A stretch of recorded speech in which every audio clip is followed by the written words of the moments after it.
Boa noite a todos. Bem-vindos ao Instituto Salvata de Educação. Hoje mais uma live, né? A gente está nesse projeto de fazer as lives todas as terças e quintas, e às vezes a gente faz lives extras, né? Nas quartas e às vezes nas segundas. Sempre tentando trazer evidência científica, discussão de artigos científicos de grandes revistas, com pessoas com nomes nacionais e locais, né? Então é muito importante para a gente essa educação continuada, essa manutenção, enquanto a gente está sem conseguir fazer nossos cursos presenciais. Além disso, a gente também está fazendo e-books educativos que são para profissionais de saúde, que estão à disposição lá no nosso site, o site do Instituto, em parceria com a Clínica Salvata, com os profissionais que trabalham lá. Então, hoje, como todos os nossos convidados, é um convidado muito especial, que a gente tem um orgulho imenso dele ter aceitado esse convite para estar com a gente aqui no Instituto, para falar de um tema tão importante, tão comum na saúde feminina, que é o Dr. Luiz Flávio. Vou acrescentá-lo aqui na live. E o Dr. Luiz Flávio é uma pessoa de excelência no assunto, é um ginecologista. Olá, Oi, tudo bom, Cati. Luiz? Tudo bem? Você Estava me aqui vê, começando a lhe apresentar, me dizer vê que e é me uma honra. escuta? Escuto sim. Então tá bom. Dizer que é uma honra ter você aqui com a gente, ter aceitado nosso convite, né, de participar das lives do Instituto. E dizer quanto você é importante para mim. Oi, tudo bom? Estou E o bem quanto acompanhado. muito bem acompanhado. E o quanto você é importante para a gente, né? Assim, você é uma referência na ginecologia minimamente invasiva, é preceptor lá da Faculdade de Medicina da USP, no setor de endometriose, é coordenador também da pós-graduação em cirurgia minimamente invasiva, endometriose e uroginecologia lá da BP. E é um prazer enorme ter você aqui com a gente, porque você é um dos responsáveis pela minha formação, e se eu tenho que lhe agradecer Obrigado, Cati. sempre, né? Minha formação como cirurgiã ginecológica, eu devo muito, muito, muito aos seus ensinamentos. Então, é uma honra estar aqui com você hoje. Cati, muito obrigado, mas formar você é muito fácil, né? É só, é igual soltar pipa, só solta um pouquinho a corda que depois voa. Isso é fácil. Isso é Ou fácil, coisa mas boa. muito obrigado, é um prazer estar com você. Já te disse que você pode contar comigo sempre que precisar. Hoje as coisas vão se invertendo, porque eu aprendo com vocês, e para mim é um orgulho muito grande e verificar isso, ver toda essa movimentação, essa energia, isso tudo de vocês aí. Muito obrigado. Tá? A gente que se inspira né, nos ensinamentos de vocês e nas coisas que a gente vai aprendendo junto, né? Então, acaba que hoje em dia a gente se encontra muito em congresso, em cursos, né, com o professor Armando, enfim, com o pessoal do Gladiator Team. Então, é uma honra ter vocês como amigos e como parceiros, né? Então, é indescritível mesmo. E hoje a gente vai falar de um tema, né, que é muito prevalente na saúde feminina, que é mioma. E aí a gente escolheu um artigo científico, mas antes da gente falar do artigo em si, eu queria que a gente falasse um pouquinho do que é o mioma para introduzir no artigo, né, Luiz? Sim, Kátia, eu acho que é um tema extremamente pertinente, porque é uma doença que é extremamente prevalente, ou seja, comete inúmeras mulheres, e muitas vezes carrega consigo um fantasma muito grande, né? Porque muita gente, só pelo fato de ter miomas, acha que aquilo vai ou atrapalhar a sua qualidade de vida ou que necessariamente algo precisa ser feito. Exato. Então, eu acho que esse tema cabe, primeiro, para ajustar a importância dele, não deixar que o seu nome seja um fantasma maior do que os sintomas que ele pode causar.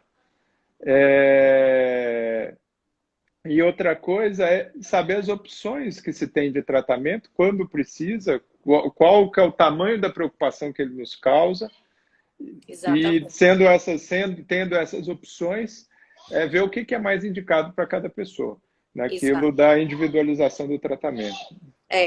Isso eu acho que é o mais importante no mioma, né? Essa desmistificação de que é uma doença grave ou algo que precise urgentemente fazer algo, assim, fazer alguma cirurgia ou fazer uma retirada e individualizar, porque são vários os sintomas e muitas pacientes nem sintomas têm, né, Luiz? Exatamente. Muitas vezes é um achado de exame. Eu acho que nós médicos, eu acho que é muito pertinente dizer isso, porque nesse tempo os Covid, discussões de tratamento, cloroquina, e qualquer outro tipo, acho que a gente deve partir da premissa, isso foi muito falado, de primo non nocere, e muitas vezes o diagnóstico faz um mal se não bem explicado, sendo Exato, que talvez se não soubesse dele, se não tiver uma explicação adequada, seria uma vida muito mais tranquila. Então, é, a medicina evoluiu muito nos seus meios diagnósticos, exames de imagem, formação médica, mas se por isso, por um lado, isso é bom e fundamental, mas nos dá uma responsabilidade muito grande de poder explicar, de ter que explicar para as nossas pacientes a real importância daquilo tudo, para que não saia uma pessoa ali com vários itens diagnósticos e várias preocupações, com preocupações maiores do que tinha, sendo que no final sintomas não teria nenhum. exato. Então, acho que é um papel que nós temos como médico, a responsabilidade nossa com as nossas pacientes. Entender que nós, médicos, não somos os donos da verdade absoluta, Exato. existem uma série de pontos de interrogação que não saberíamos responder. Obviamente que a gente, com um pouco de tempo, a gente pode até imaginar, e aí o acompanhamento médico, Com certeza. mas que é nosso papel e realmente é nossa responsabilidade passar essa informação com clareza, Sim, com responsabilidade, sem pânico e sem negligenciar e sem imprudência. Então, realmente são várias coisas a serem balanceadas sim. que deve se ajustar ali na consulta, que é fundamental. Então, eu acho que o principal é realmente essa desmistificação, né? E a gente falar que é uma doença benigna, né? Então, por ser uma doença benigna, a gente já tem uma tranquilidade com os métodos de imagem atualmente, né?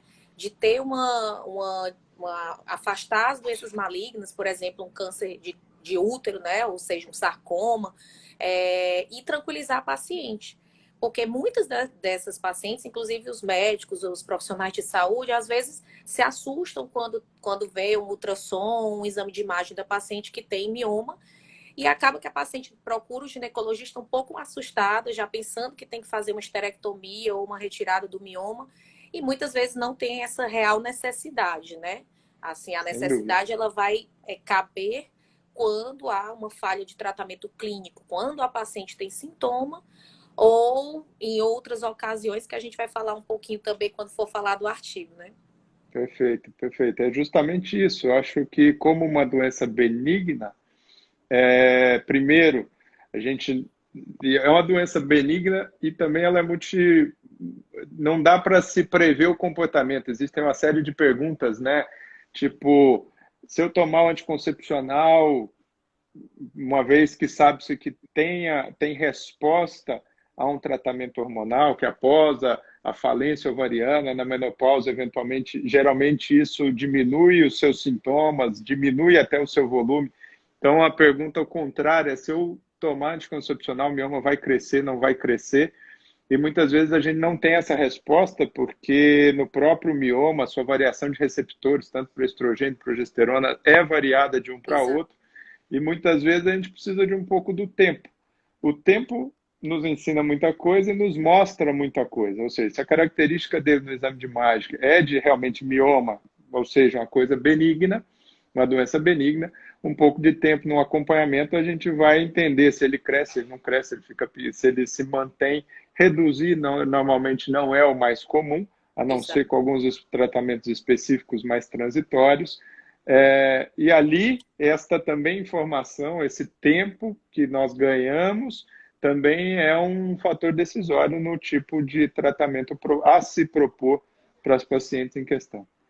Exatamente. E quando a gente começa a ler o artigo, né, Luiz, ele já fala logo na introdução essa prevalência, né? Então ele bota que até 80% das mulheres na idade reprodutiva pode ter mioma.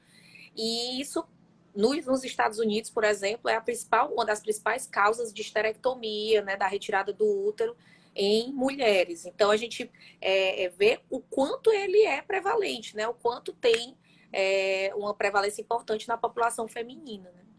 Sim, sem dúvida.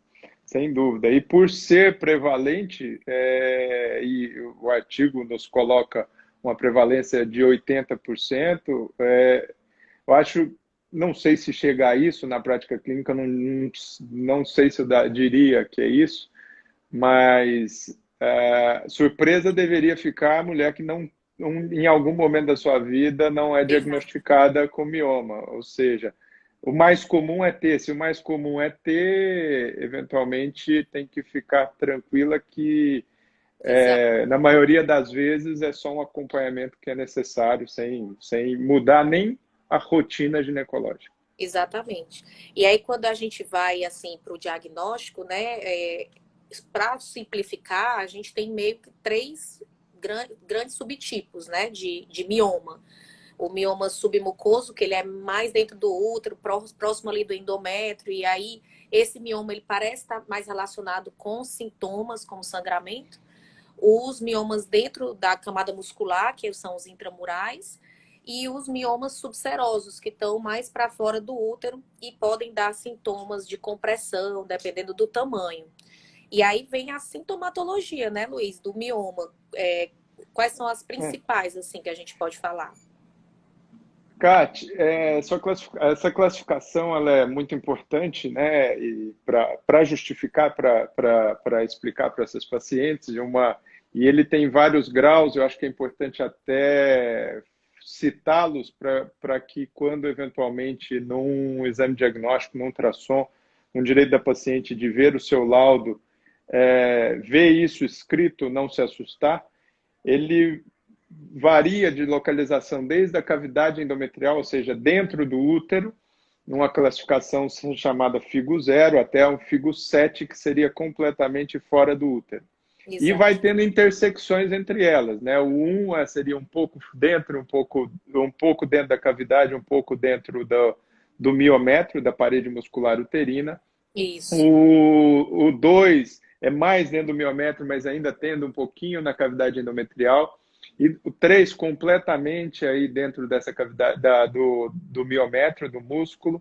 O 4 já ocupando quase todo esse miométrio, já se aproximando da região subserosa, ou seja, da parte de fora, até chegar no 7, que é um componente totalmente subseroso.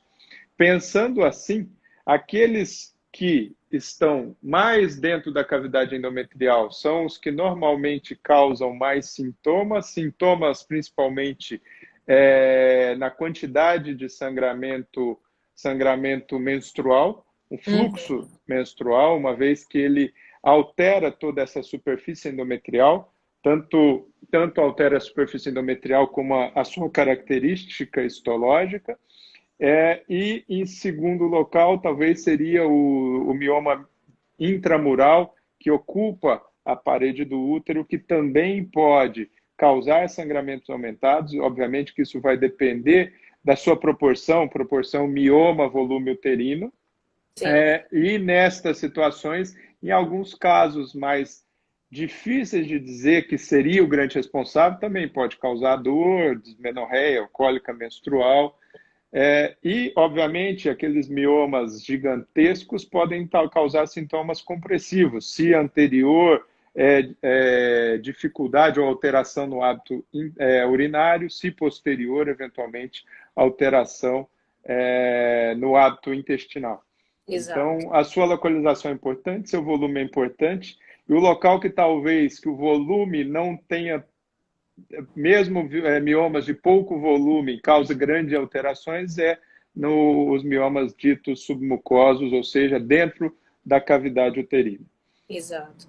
E às vezes, isso até foi uma pergunta que encaminharam para a gente aqui no Instituto, é essa relação do mioma em si com a fertilidade. Né? Então, tem muitos pacientes e até colegas médicos que têm dúvida em relação a quando eu devo indicar uma retirada, por exemplo, para infertilidade. Né? Por exemplo, fizeram a investigação toda e a paciente tem mioma, não tem mais nada a mais, assim, infertilidade não aparente. Então, qual é aquele que realmente pode interferir na fertilidade? Assim?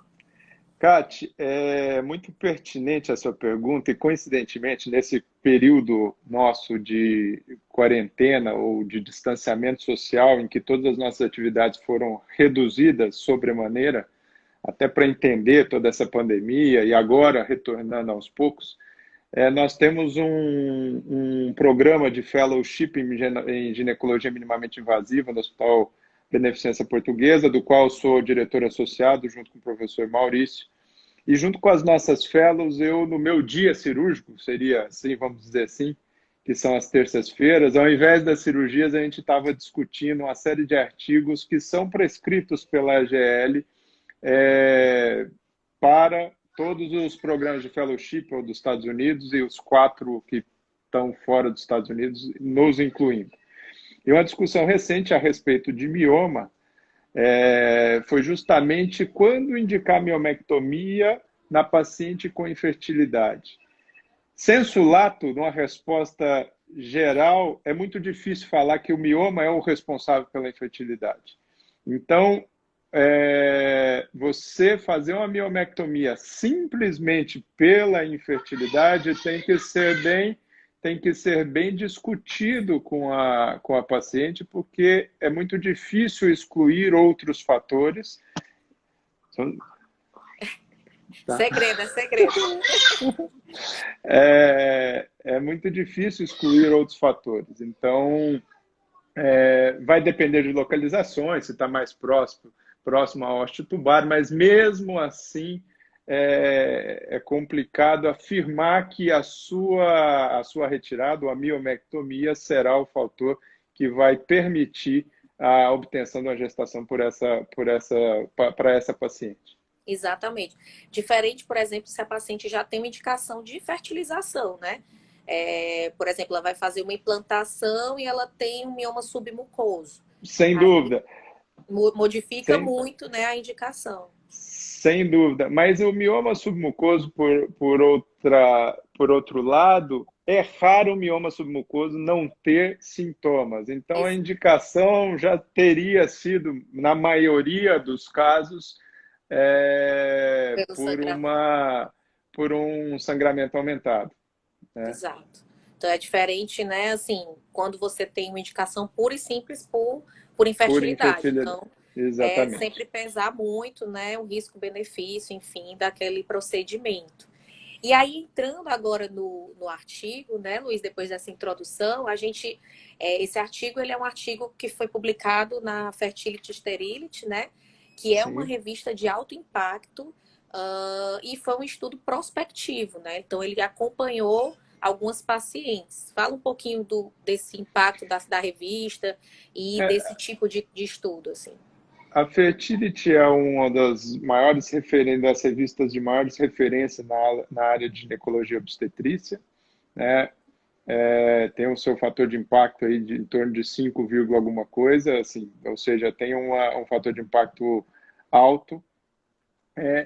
E esse estudo prospectivo tenta ao máximo diminuir a chance de vieses. Né? Você tenta ao máximo controlar a homogeneidade entre grupos e sem saber do desfecho e vai acompanhando aquilo que vai acontecendo. Entretanto, nesse estudo em si, não teve nenhuma randomização a decisão por um procedimento. Foi um estudo que comparou o desfecho de pacientes que foram submetidas à miomectomia versus aquelas que foram submetidas à histerectomia. Exato. Para controle do sangramento. não era impossível ter uma homogeneidade grande, porque algumas deveriam ser excluídas, principalmente aquelas que têm desejo de Testar. gestar, uma vez que a esterectomia é contraindicada nessas situações. E comparou a qualidade de vida frente a alguns questionários após um ano de tratamento. Não sei se você já quer que eu dê o desfecho, já conto o final da história, mas Não, a gente ainda tá na metodologia. basicamente ele foi tentando homogeneizar essas duas amostras de pessoas, esses dois grupos de pessoas, para ver se eles poderiam ser comparados entre si, se a resposta que nos desse ali naquele estudo, a gente poderia fazer uma analogia ou transferir ele para as nossas pacientes. Exato. Essa metodologia, a metodologia de um estudo científico, ela é fundamental, porque para a gente ter uma resposta a uma pergunta, a gente primeiro tem que saber esta pergunta, saber fazer essa pergunta Exato. e o caminho de respondê-la. Exatamente. Porque a gente não pode fazer uma pergunta, escolher um caminho errado e a resposta desse caminho errado achar que serviu para a pergunta que a gente fez. Ou o contrário, né? Então, Saber da resposta e voltar para uma pergunta, né? Assim, ou seja, tentar modificar o viés do seu artigo, né? Então, sem dúvida, porque aí sim seria os artigos retrospectivos. A Maria está me dando dicas sobre mioma. é? Ela que está me dando dica, Muito bem. Muito bem, atenda. Atende ela. Oh, meu Não, Deus. desculpa. Não, Ela está me dando tranquilo. a dica aqui porque ela está me passando o que estava ali no estudo. Ela leu comigo. Tô brincando. Mas e aí a diferença de força desses estudos, né? De Sim, como a gente pode responder e confiar naquelas respostas. sim. O mais confiável seria aquele que a gente não conhece nem os grupos, a pessoa que está avaliando não sabe o que foi feito, analisa a resposta, não controla os desfechos e vê se a resposta foi adequada. Mas essa que você citou, de olhar para trás, esse estudo retrospectivo, ele tem maior chance de vieses, porque você já sabe o desfecho. Aí você vai tentar ver a diferença entre as populações do desfecho conhecido, se tinha diferenças entre si, e assim poder responder ou não. Muito bem. 30 minutos. Meu Deus. Ela quer participar da live. Ela é total. Essa Então, semana eu tô com eles, é uma semana fantástica. É uma delícia. imagino. E aí, assim, nesse estudo, eles pegaram, né, como você falou, é um estudo prospectivo, e eles tentaram, de alguma maneira, homogeneizar a amostra para pacientes que não queriam gestar, né? Assim, nenhuma delas, nem no grupo da miomectomia, nem no grupo da esterectomia. Para poder tentar ver, assim, não tirar esse viés, né? Assim, ela não escolheu esterectomia porque ela queria engravidar. Então, na verdade, ele excluiu essas pacientes que queriam, né? Que iam tentar engravidar. E excluíram também com outro objetivo, porque pensando no grupo de miomectomia, que queria engravidar, se fez a miomectomia e engravidou depois, obviamente, a resposta satisfatória dela provavelmente seria muito maior do que da esterectomia, porque teve um desfecho que ela buscava bastante e isso poderia dar um viés errado para a resposta, para a pergunta que se foi feita. Exatamente. E aí, quando eles separaram essas pacientes, né, eles viram que, eu estou só pescando aqui, mas 1.346 pacientes eram elegíveis para essa análise, né? E só que durante o acompanhamento, porque como era um estudo prospectivo, eles acompanhavam um ano depois da cirurgia. E aí eles foram excluindo as que perdiam, follow-up, enfim. E aí ficaram 1.100 e poucos, né? 1.100 e alguma Acho que coisa. foram por volta de 17% que perderam follow-up nos Isso. dois grupos, o que é uma perda aceitável. Exato. E mesmo assim ficaram com N grande, né? Foi de 1.113 pacientes, sendo que 630 foram da esterectomia e o restante foi para a miomectomia, né? Sim, e é uma amostra grande, não sei quem está nos assistindo, mas assim, eventualmente uma paciente escutar o termo amostra parece que é uma coisa muito rígida, muito matemática. É, Mas um grupo grande, uma seleção grande de pacientes dá mais credibilidade ao estudo, ou seja, tem menos chance daquele resultado ter acontecido ao acaso, ser exatamente. simplesmente uma jogada de moeda para cima e dado um cara ou coroa. Então, isso é uma Exatamente. das grandes forças desse estudo e provavelmente é uma das coisas que facilitou a sua publicação numa revista de tão grande impacto. Exato. E aí eles fizeram questionários de qualidade de vida, né? Pegaram os dados das pacientes, idade, raça, IMC, enfim, vários dados delas, né, mesmo individuais, mas também pegaram alguns questionários de qualidade, né, de vida, do que elas tinham após a cirurgia, antes da cirurgia e após a cirurgia.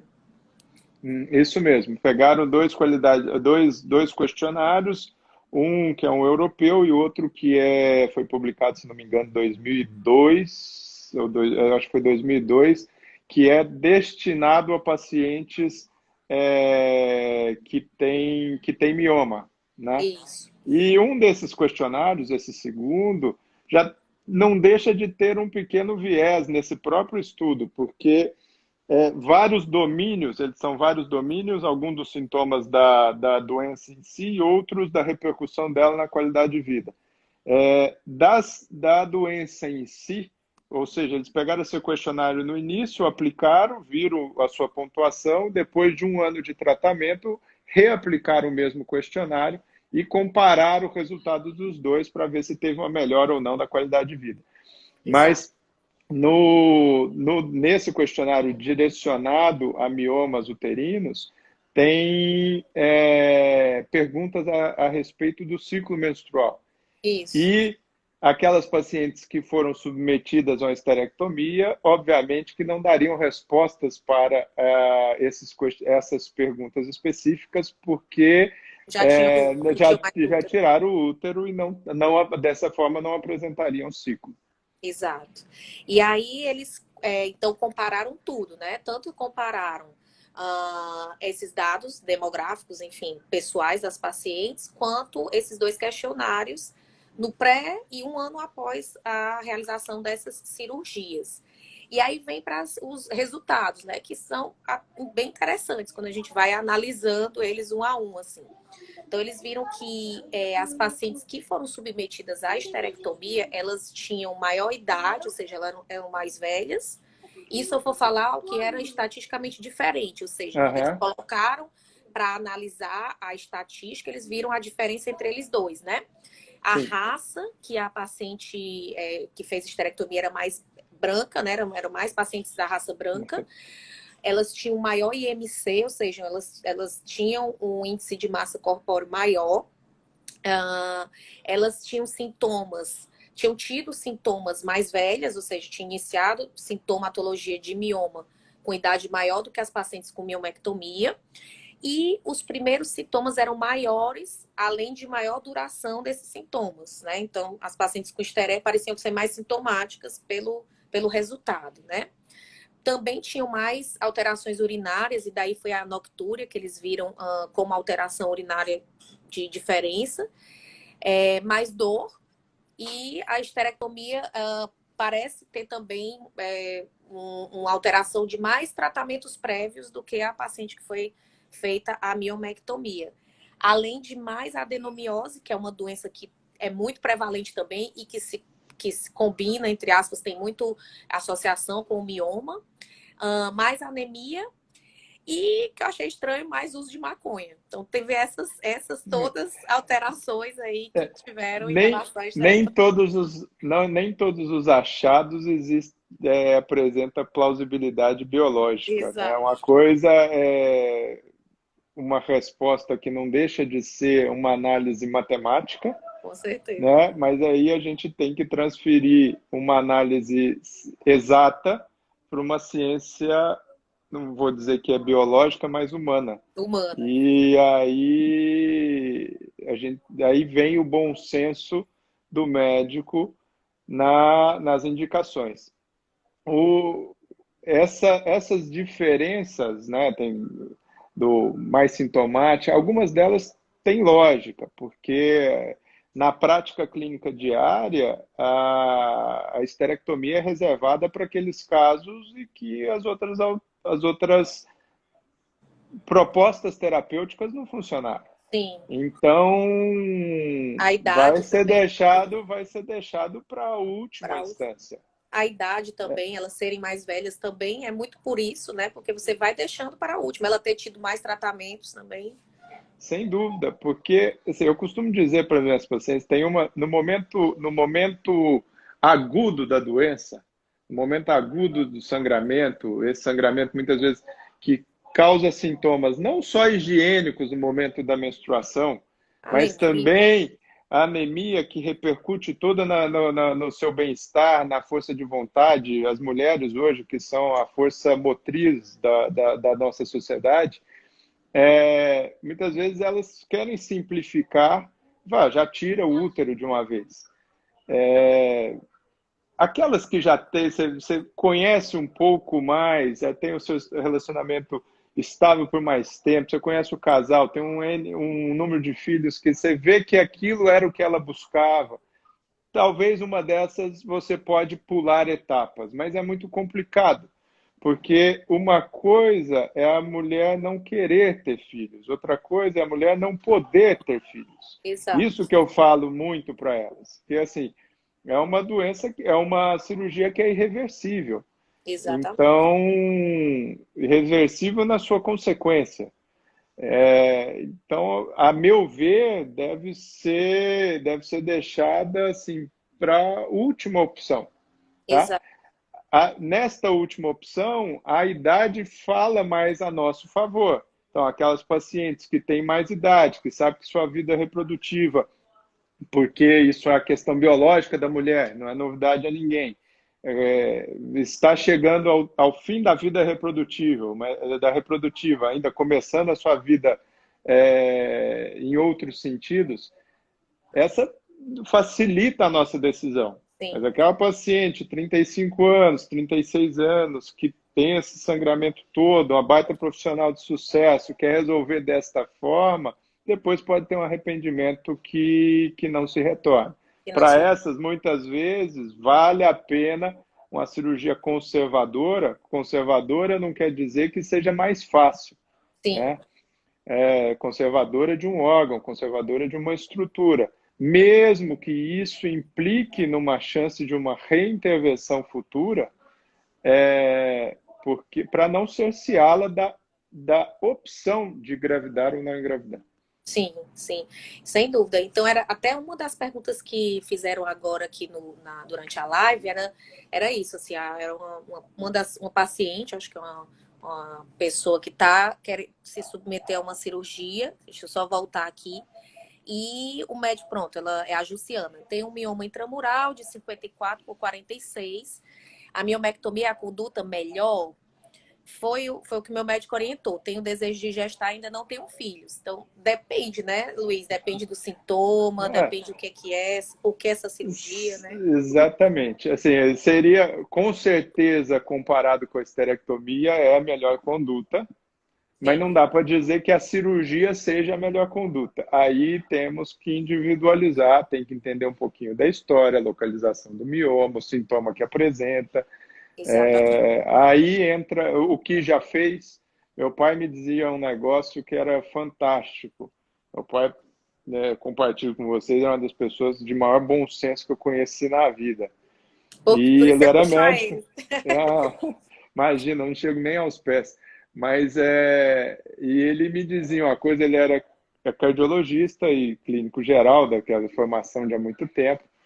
E ele falava que o segundo médico sempre é melhor que o primeiro, porque ele já sabe o que o primeiro fez e tem o Exatamente. tempo a seu Aí fica favor. fácil. Então, assim, essa história bem tirada do que já utilizou, dos hormônios que utilizaram, o que se deu certo ou não deu certo, nos permite adiantar algumas, ou restringir as opções e ser mais direto em alguns pontos. Até a Luciana, viu, sua contemporânea, estava aqui, conterrânea, né, lá Conterrânea, minha colega de colega de... prezinho, fomos alfabetizados juntos. Querida Lu, Exato. E tá aí, querida Lu. tá assistindo aí com a gente. E aí, assim, então teve essas diferenças na análise estatística dos dados das pacientes, né? Então, ou seja, eram grupos heterogêneos, né? A gente não tinha uma homogeneidade de idade, né, de raça, a gente tinha umas diferenças entre os grupos, que é Sim, natural porque não foi randomizado, não era aquele estudo que a gente conversou no início, né? e que eu acho que entra no sentido da própria indicação da cirurgia, né? Porque, obviamente, a gente quer ter respostas em trabalhos científicos, mas algumas vezes elas são impossíveis de se ter e da forma como a gente gostaria, porque, de novo, a gente está empregando um modelo matemático para ter uma resposta para uma pergunta humana biológica. E aí nem sempre a gente vai poder desenvolver o melhor modelo. Eu não posso pegar uma paciente que não sabe se não quer engravidar ou não, porque ali foram excluídas aquelas que queriam, não falam das Exato. que não sabem, porque tem umas que não querem no momento e não sabem depois. E não quer, É, não dá para impor, né? Um tipo de. colocar o nome dela num potinho, tirar isso e falar, não, você vai para a esterectomia. Ou seja, a resposta, eles são heterogêneos, sim, mas eu acredito que eles são homogêneos na queixa. Exato, Então, sendo homogêneo na queixa, dá para considerar um pouco o resultado obtido em termos de qualidade de vida. Em exato. termos de qualidade de vida. Que é o próximo dado, né? Que eles analisaram, Luiz. Fala um pouquinho dessa diferença que teve da qualidade de vida, né, entre a esterectomia e a miomectomia. As qualidades de vida tiveram pequenas diferenças aí, também esperadas, em favor da esterectomia. Não teve diferença, se não me engano, entre analisar esterectomias e miomectomias realizadas de uma forma minimamente invasiva, Isso. que seria por laparoscopia. Tem um grupo muito pequeno que foi feito por via vaginal, para ser comparado, até porque a miomectomia vaginal é muito mais complicada, né? Sim. E teve também o grupo das cirurgias abertas. Certo.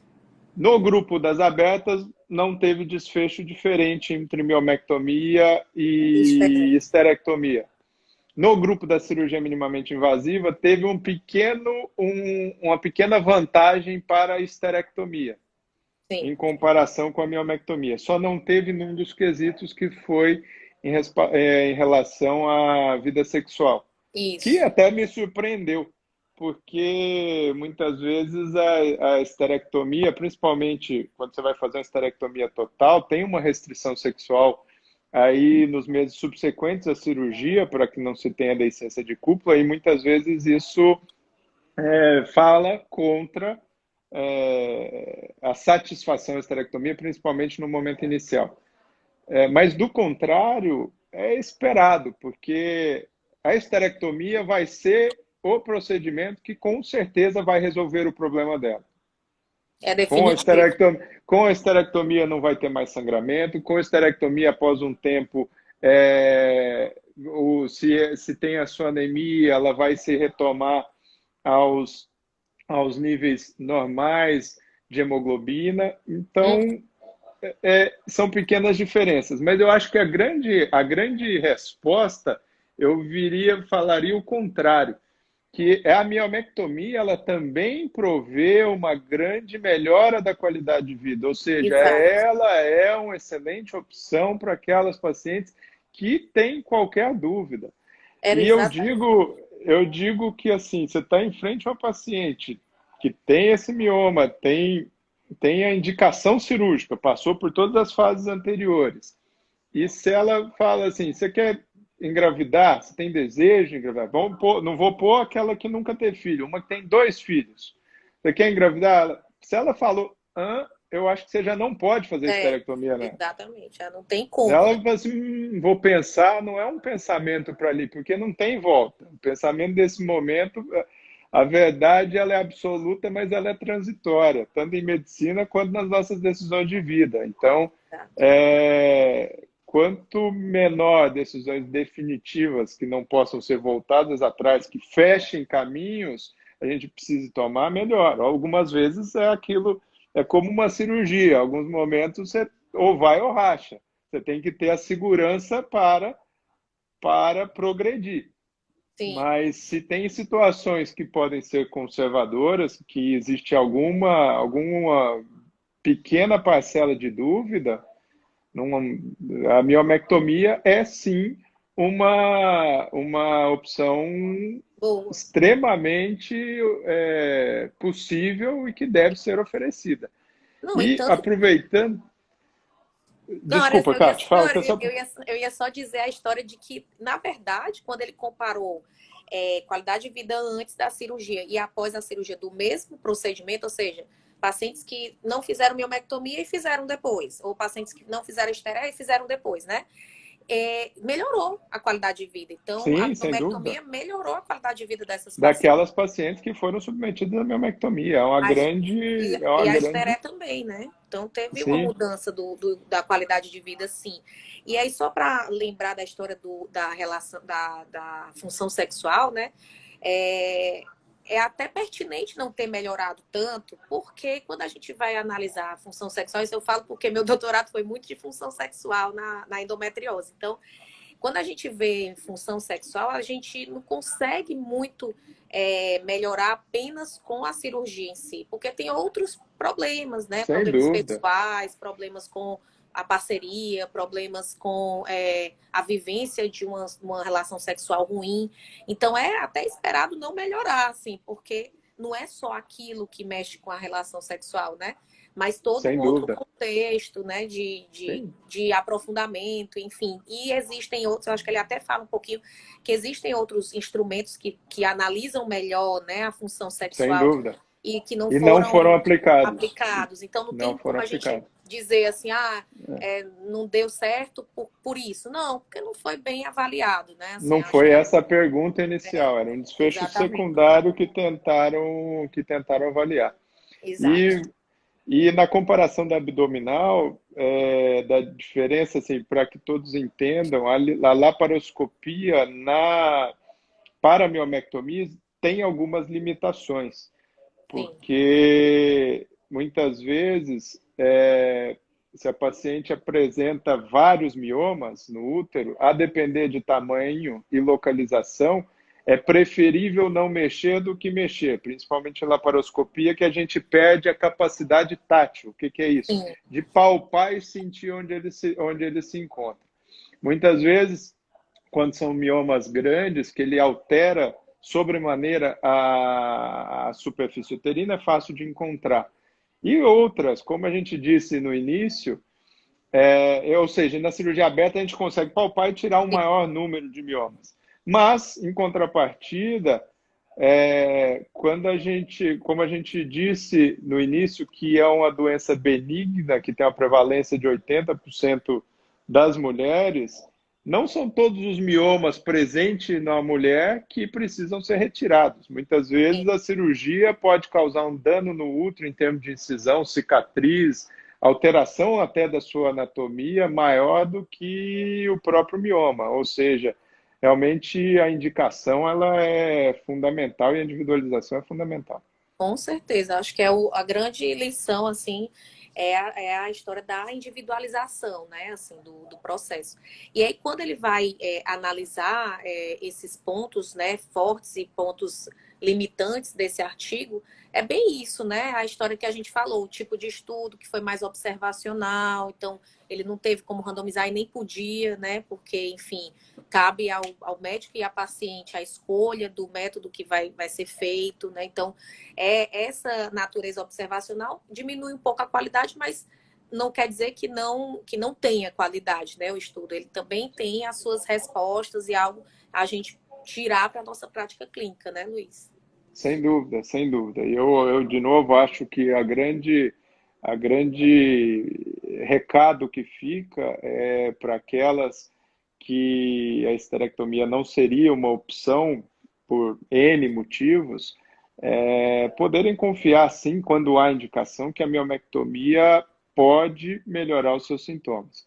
Obviamente que, fazendo um paralelo para a endometriose, né, quando que a endometriose vai ser benéfica para o seu caso especial, quanto mais aquela doença atrapalha a sua qualidade de vida, muito maior a chance de você se beneficiar de uma cirurgia dessa. Sim. Se porventura foi uma indicação não tão correta pela simples presença do mioma, a percepção de melhora de qualidade de vida vai ser pior, vai ser zero ou negativa, porque ainda não vai ter uma percepção de melhora, porque os sintomas não justificavam tudo isso, e ainda pode ter os riscos de, por menores que sejam, da dor do pós-operatório, de eventuais complicações que podem acontecer, que pode acontecer com qualquer cirurgia. Com certeza. Então, é importante até a gente frisar isso, né, que o mioma nem sempre é responsável por a dor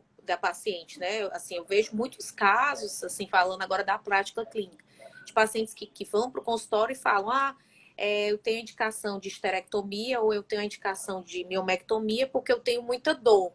E aí a gente, peraí, não é a principal sintoma do mioma, né? Assim, a gente ele pode até causar uma cólica menstrual ou uma dor pélvica, mas a gente tem que excluir as outras causas mais comuns, né? Principalmente a endometriose, que a gente falou agora, a adenomiose, que é outra doença importante que causa muito sangramento e dor, doenças intestinais que causam dor, as doenças urinárias, do que simplesmente ir tirar esse mioma, porque muitas vezes a paciente não melhora do quadro, porque o mioma provavelmente não era a causa de dor. Então é muito importante esse alerta, né, Luiz? É fundamental, porque nos colocando no local, no lugar da paciente,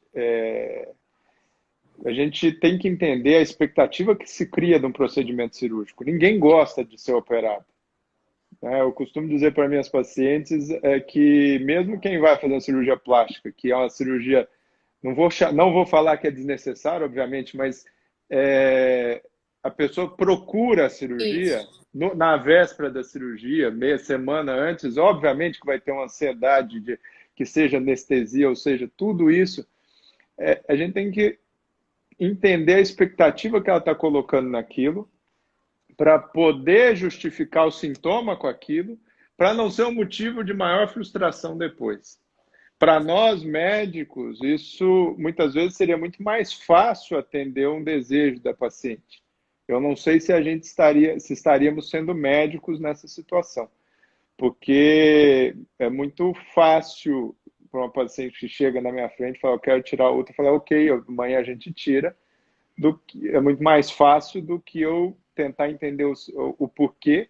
Eventualmente, a expectativa era uma, eu falo assim, o que você está querendo não vai resolver o seu problema. Exato. E gastar muito mais tempo ali justificando e muitas vezes deixando até mais frustrada com a resposta, sim, mas mais sincero naquela expectativa que ela teria. Existem N outras causas para dores crônicas, mas eu tenho que entender, obviamente, que quando ela me solicita uma coisa dessa, o sofrimento deve ser tamanho, deve estar passando por uma série de percalços que é tipo assim, me salva.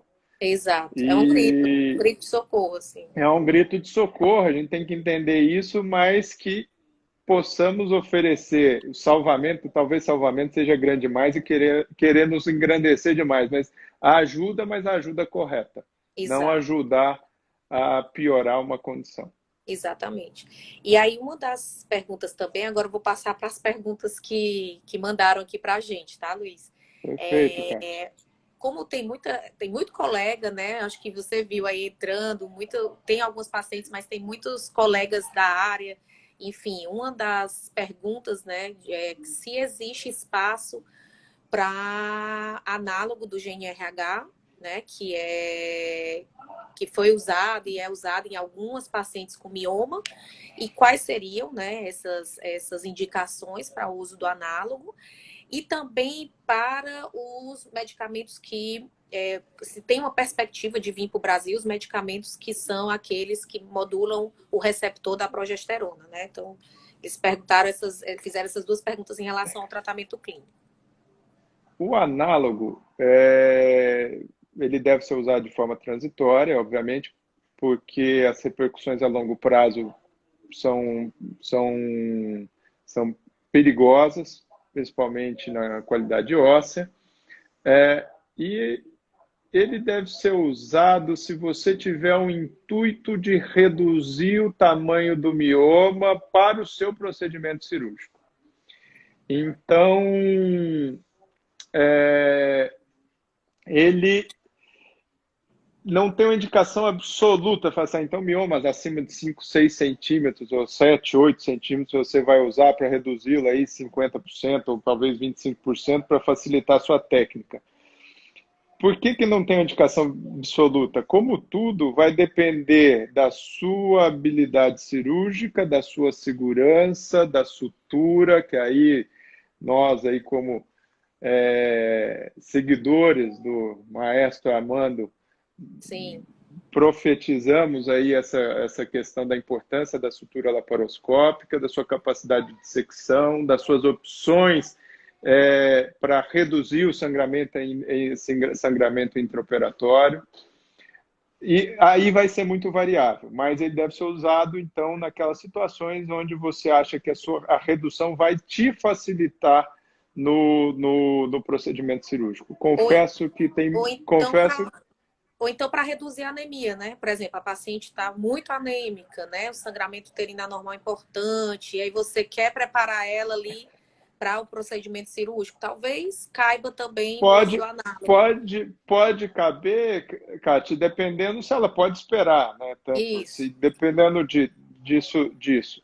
Porque dependendo também do tamanho limítrofe, o análogo pode diminuir o mioma a certo ponto, que pode dificultar eventualmente o seu procedimento. Por exemplo, um mioma submucoso G2, que se você reduzi-lo muito e ele virar um G3, você fica difícil de abordá-lo por esteroscopia, muito difícil de abordar por via superior, seja laparoscopia, ou mesmo a cirurgia aberta, e ele pode jogar contra você. Exato. Então, realmente, tem que ser usado com muita parcimônia e não tem aquela indicação absoluta. Exato. Quanto aos moduladores seletivos dos receptores de progesterona, infelizmente ainda não tem no Brasil, mas eu acho que é uma questão que pode ser usada por mais tempo, seria um outro recurso terapêutico que poderá ser oferecido aí para as pacientes, reduzindo as indicações cirúrgicas. Exato. Porque a cirurgia, como nós dissemos mais cedo, ela deve ser deixada para uma última possibilidade, né? Na falha de outras, ou contraindicação de uso de alguma medicação para isso. O Kelso, grande Kelso aqui, nosso amigo, acabou Querido de mandar Kelso, aqui uma pergunta. Da embolização. Da embolização, exatamente. Qual volume do mioma você usa? Até qual volume do mioma você usa a embolização? Na verdade, eu não penso na embolização por volume de mioma. Eu penso mais naquela miomatose de miomas não tão grandes, mas que são difusos, que altera bastante a anatomia uterina, cuja cirurgia talvez não seria tão efetiva para o tratamento, para a retirada de todos os pertinentes, e não para um único mioma. Porque um único mioma eu tenderia a tirar, ou eventualmente uma outra técnica minimamente invasiva, que infelizmente não é tão divulgada por questões de aparelho, que seria o HIFU, para alterar ali, vamos dizer, num termo mais leigo, queimar o mioma de uma forma mais específica. Exato. Então, o HIFU seria para uma questão de um mioma único, a embolização eu pensaria para uma miomatose mais difusa, cuja cirurgia teria menos chance de solucionar esse problema. É importante a gente saber que são várias as técnicas que a gente pode usar para tratamento do mioma, né? Desde Uhum. desses tratamentos clínicos mesmo, com anticoncepcional para o controle do sangramento, né? Enfim, progestágenos, até a gente vir para essas minimamente invasivas antes da cirurgia, que é a embolização, o HIFU, que infelizmente não é tão divulgado, mas eles são opções terapêuticas importantes, principalmente naquelas pacientes que têm contraindicação à cirurgia, né? A gente tem, a nossa população, ela tem uma população jovem, né? Então, assim, geralmente não Sim. tem tanto risco cirúrgico, mas uma ou outra tem ali uma hipertensão pulmonar que contraindica uma cirurgia longa, enfim. E essas técnicas, elas cabem muito bem nesses casos também, né, Luiz? Eu acho que o nosso papel como médico é conhecer o maior número de recursos possíveis, estarmos familiarizados com eles para a gente ter várias armas a oferecer e indicar as melhores armas para os casos específicos. Isso eu acho Exato. que é fundamental que as pacientes entendam, porque a mesma descrição, e isso vale muito para endometriose, mas para mioma a mesma coisa, sim, o mesmo exame em pacientes diferentes pode levar a condutas diferentes. Que a mesma Totalmente. descrição de um exame para uma paciente pode ser uma conduta conservadora, para outra pode ser uma conduta um pouco mais ativa no termo cirúrgico. Então, que, na meu ver, é a grande beleza da medicina, né? A gente porque pelo motivo pelo qual eu acho que a gente nunca vai poder ser substituído por um robô, porque é o feeling, é a interação, é a capacidade de se colocar no lugar do outro, Com é certeza. escutar, participar, trazer para a participação na mesa da decisão, sem querer transferir responsabilidade, né? Mas que eu costumo dizer para as minhas pacientes, e que estiver escutando, acho que sabe disso, as dúvidas delas não podem ser maiores do que as minhas. Não, a gente nunca vai ter resposta para tudo, mas se ela tiver alguma dúvida que ela não me perguntou e eu saiba responder, isso já está errado. Exatamente. É importante demais essa interação médico-paciente pela individualização, né? Cada vez mais a gente a gente fala sobre isso, quão é importante a individualização. Não tem como você se pôr aqui, por exemplo, a gente está conversando sobre diversos tipos de tratamento, então não tem como a paciente que está assistindo, enfim, o médico que está assistindo dizer, não, pronto, então a partir de agora eu vou fazer só desse jeito. Não dá, porque cada paciente é de um jeito, são sintomas distintos, são combinações distintas, famílias completamente distintas, né? Então é muito importante mesmo essa interação e eu acho que é a chave da questão, né? De todo tipo de tratamento, na verdade.